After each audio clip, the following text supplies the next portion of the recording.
Hi. So here one question is given. The question is consider a function fx x log x where x greater than 1 and a function g is defined for x greater than 0 such that f of gx is equal to x. And we have a third function hx which is integral of gx, and we have to find out h of 2e square whenever h of e is 2e square is given. Now, if you see, this question is straightforward to find out the integration of this gx. And gx is nothing but, by this information, we can infer that gx is just the inverse of fx.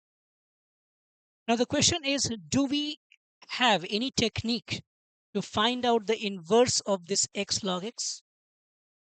If we could have that technique to find out the inverse of x log x, we can simply substitute it at the place of gx in this integral. We integrate it by any technique of integration, and then we are done. But I the problem is we don't have any technique to find out the inverse of x log x. So the problem still is there, that how do we solve this problem? Is there any is actually really required to find out the inverse of this function? Can we skip uh, can we skip the inverse of the function fx to solve this directly? Let's explore it. So for that, we have one theorem, and that theorem is simply to find out the inverse of uh, fx. In fact, the integral of the inverse of fx. It tells that the integral of f inverse x dx is x f inverse x minus the capital F of f inverse x plus c. So here we are actually finding out the integration of f inverse x dx in a little bit unusual way.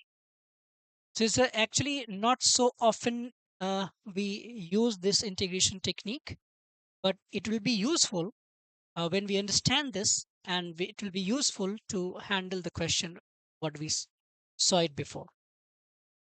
Here you can see that the capital F is just the integral of small f, the integral of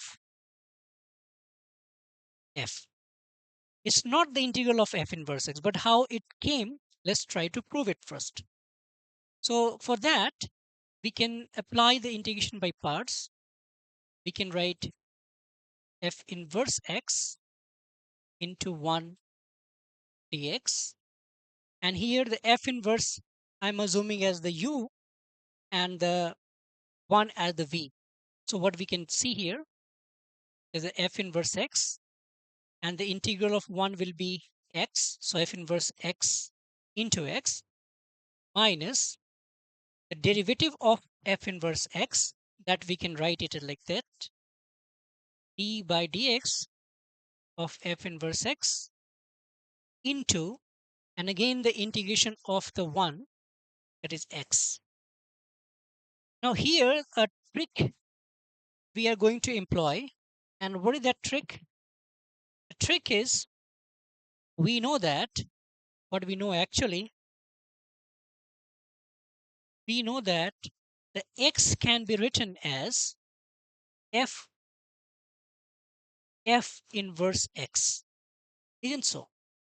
And so this x I'm going to substitute with this f of f inverse x. So what will be the consequence of it? The consequence will be, this will be x f inverse x minus, and this is d by dx f inverse x into the f of f inverse x dx. Now you can see it clearly that if I have these two terms together, if I can collect these green terms together and I assume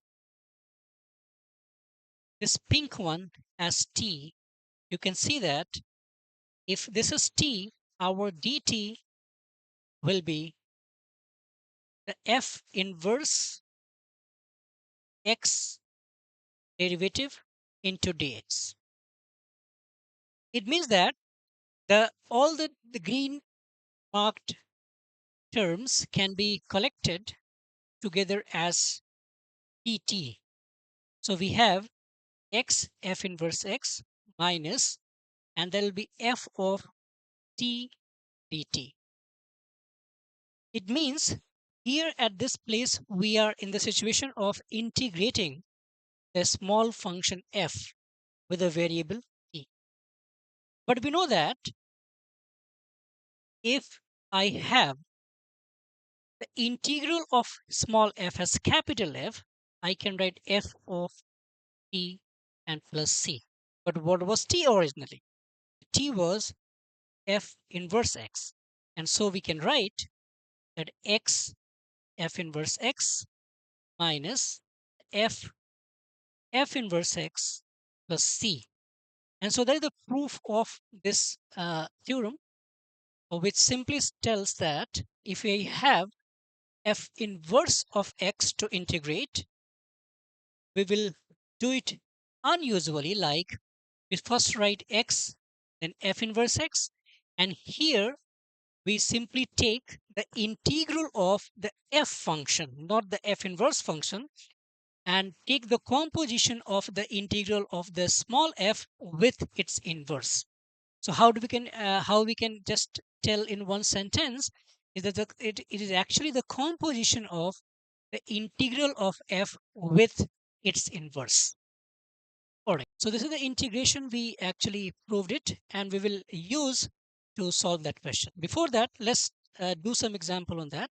So suppose we have to integrate this function, that is sine inverse of x dx.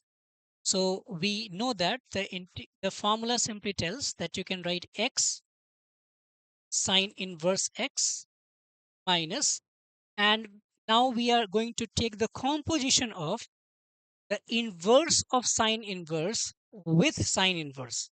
I mean the composition of the integral of the inverse of sine inverse with sine inverse. So what is the inverse of sine inverse? That is sine. So the integral of sine is minus cos, and with the composition sine inverse x of, and plus c. So you can see that if we simplify, we can get sine inverse x minus minus plus, and so it will be cos sine inverse x. And if you know the inverse trig function, you can simply simplify this thing and you get the answer in terms of x if you want.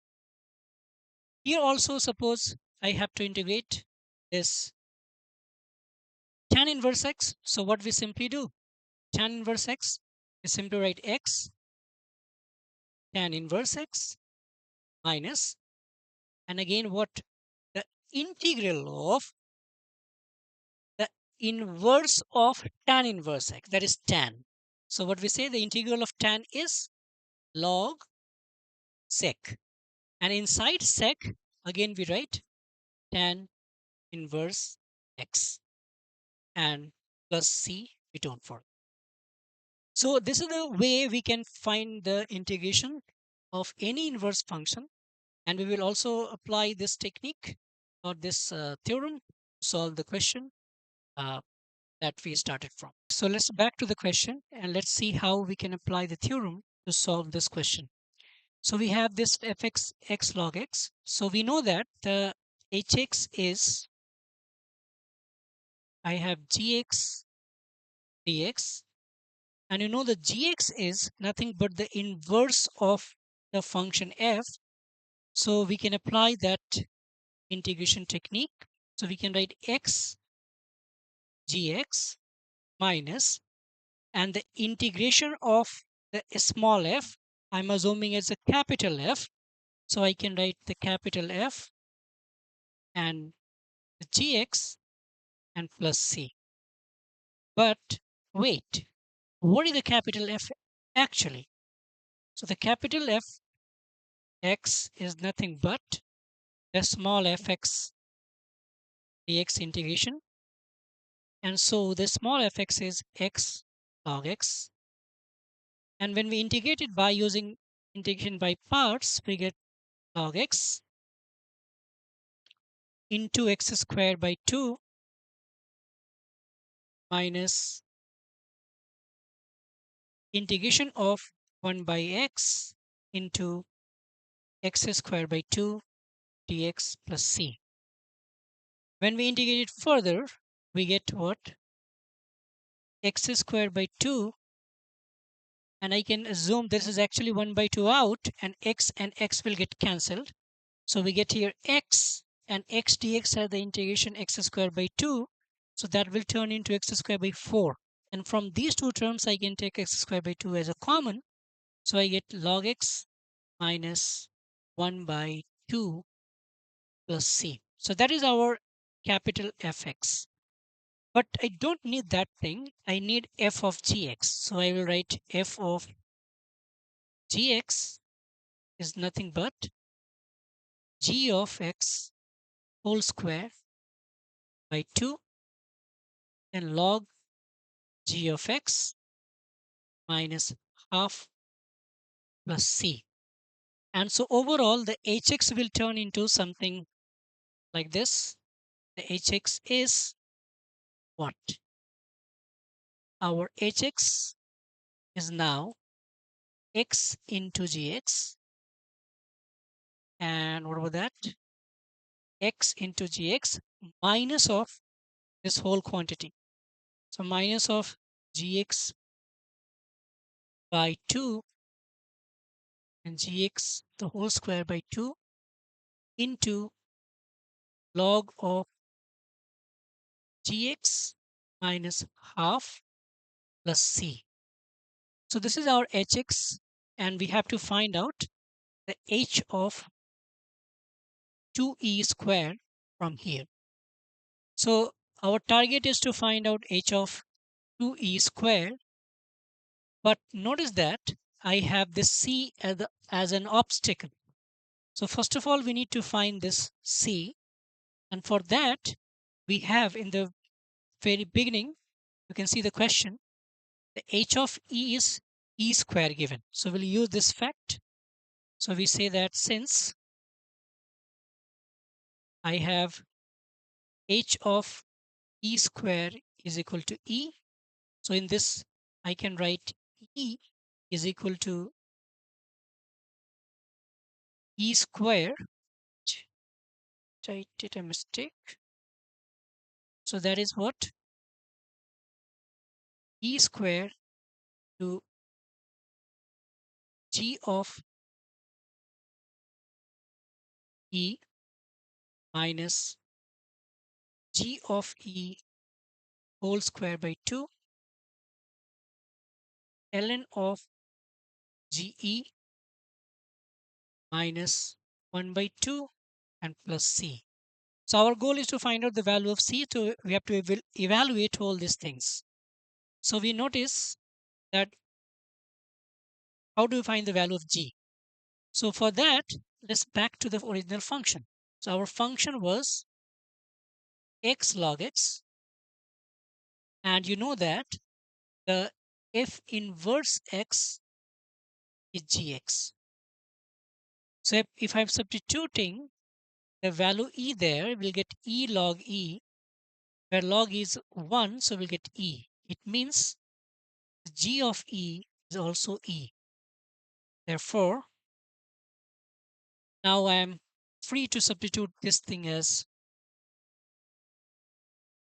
e there. I think I have done a mistake here. H of e is e square, so it should be this should be e square, and I'm substituting e there rather than e square.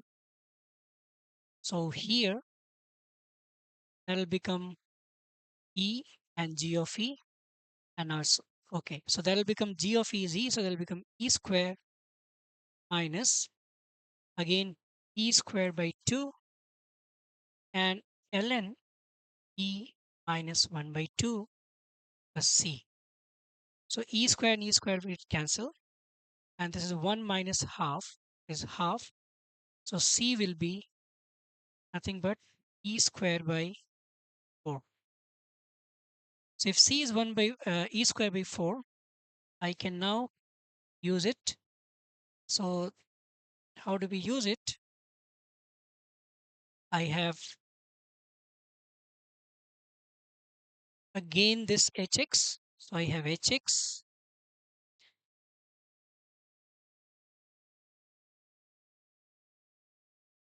h of 2e square is 2e square g of 2e square minus g of 2e square by 2, that is the whole square of it, and into log of g of 2e square minus half, and at the place of c I can substitute e square by 4.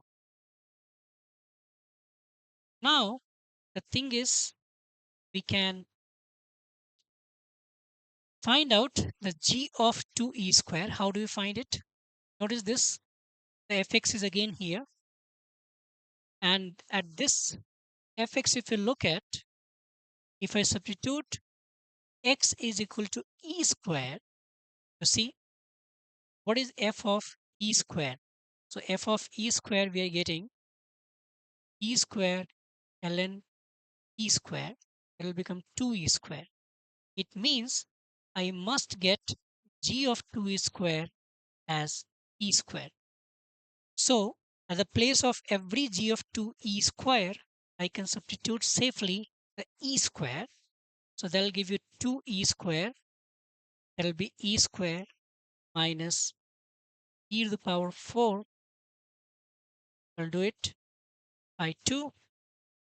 Then ln e square minus 1 by 2 plus e square by. And after the simplification, there's not a big simplification. I think it's a simple one. This will become 2e to the power 4. This will become e to the power 4 by 2. And this is 2 minus 1 by 2. That will become 3 by 4. And after the simplification, we will get the final answer. So this is the way to solve this question. And it's actually not so simple if you don't know the technique of finding the inverse, uh, integral of inverse in that unusual way. Thanks.